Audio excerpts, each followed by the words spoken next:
الله أكبر الله أكبر الله أكبر الله أكبر الله أكبر الله أكبر الله أكبر الله أكبر الله أكبر ما حج حاج واعتمر الله أكبر ما لبى ملب لله وكبر الله أكبر ما طاف طائف بالبيت وقبل الحجر الله أكبر ما سعى ساع بين الجبلين وهلل الله أكبر ما وقف واقف بعرفة فدعا الله وذكره واستغفر الله أكبر ما أفاض الحجاج إلى مزدلفة وذكروا الله عند المشعر الله أكبر ما سعوا إلى منى ورموا الحجر الله أكبر ما ذبح الحاج هديه ونحر الله أكبر ما حلق الحاج شعره أو قصر الله أكبر كبيرا والحمد لله كثيرا وسبحان الله بكرة وأصيلا الله أكبر الله أكبر الله أكبر لا إله إلا الله الله أكبر الله أكبر ولله الحمد. أيها المسلمون، فهذا يوم عيد الأضحى الذي سماه الله عز وجل يوم الحج الأكبر من أعظم الأيام عند الله سبحانه وتعالى.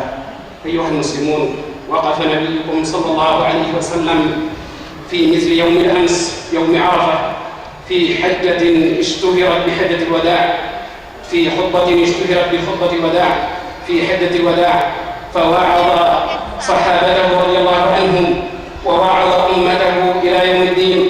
فكان مما قال صلى الله عليه وسلم في ذلك اليوم: يا عباد الله أوصيكم بتقوى الله وأحثكم على طاعته وأستفتحوا بالذي هو خير. أيها الناس، اسمعوا مني فإني لا أدري لعلي لا ألقاكم بعد عامكم هذا.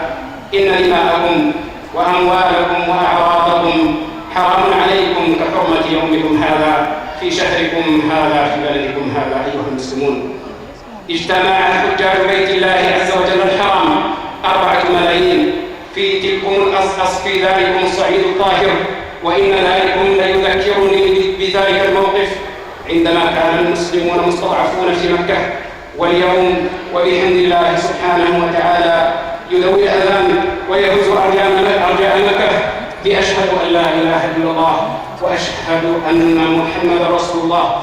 جاء المسلمون من كل فج عميق إلى بيت الله عز وجل الحرام بقلوبهم منيبة إلى الله عز وجل، راجية مغفرته تائبة إليه. جاءوا ووقفوا في صعيد واحد وبزي واحد، وجاءوا يعبدون ربا واحدا ويتجهون إلى قبلة واحدة.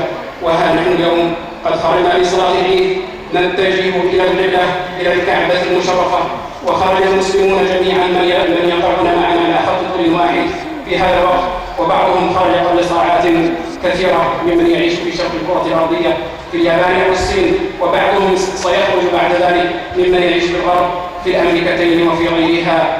ولله الحمد والمنة الذي أعز دينه ونصر عبده وهزم الأحزاب وحده. أيها المسلمون، إن وحدة المسلمين مطلب شرعي، واعتصموا بحبل الله جميعا ولا تفرقوا.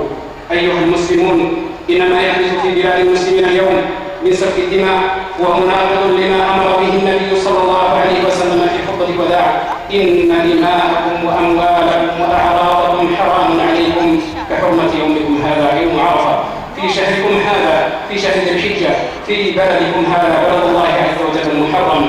بل قال النبي صلى الله عليه وسلم: لأن تزول السماوات والأرض أعظم عند الله من أن يراقى دم امرئ مسلم. فالله الله في وحدة المسلمين. واعلموا أيها المسلمون أن الوحدة أسباب، منها البعد عن أسباب الشقاق والخلاف والنزاع، والحرص على أسباب الوحدة والاجتماع، ومنها قبل ذلك كله الاستمساك بكتاب الله وسنة رسول الله صلى الله عليه وسلم